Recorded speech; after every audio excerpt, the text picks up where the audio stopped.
আমার বড়ুয়া বিধানসভার কয়েকটা জিপিতে সাউরা বলুন, কুন্নরন বলুন, সুন্দরপুর বলুন বা খুরজুনা জিপি, এখান থেকে সাধারণ মানুষের কিন্তু বহু অভিযোগ আমার কাছে এসছে। তারা প্রতিনিয়ত ফোনের মাধ্যমে লিখিত আকারে কিন্তু অভিযোগ দিচ্ছে এই বালির ব্যাপার নিয়ে, মাটি কাটা হচ্ছে এই ব্যাপার নিয়ে।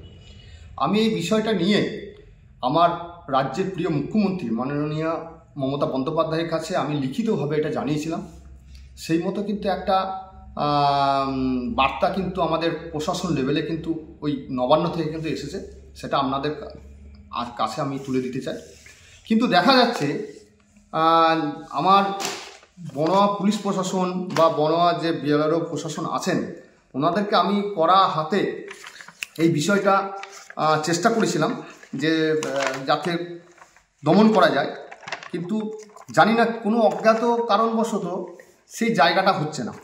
এই দেখুন, এই যে চিঠি একদম নবান্ন থেকে এসছে, হ্যাঁ, কিন্তু এখানে আমাদের বড়ুয়ার মানুষের, সাধারণ মানুষ খুব অসুবিধা হচ্ছে, যাদের চাষের জমি কেটে নেওয়া হচ্ছে। তারপরে আপনার যত্রছত্র লরি গিয়ে পথশ্রী রাস্তা, ভারী লরি গিয়ে পথশ্রী রাস্তা, আমাদের মানবিক মুখ্যমন্ত্রীর তৈরি যে রাস্তা, সেই রাস্তাগুলো ওভারলোড গাড়ি গিয়ে ভেঙে দিচ্ছে। এইটা নিয়ে আমি বারবার বলছি।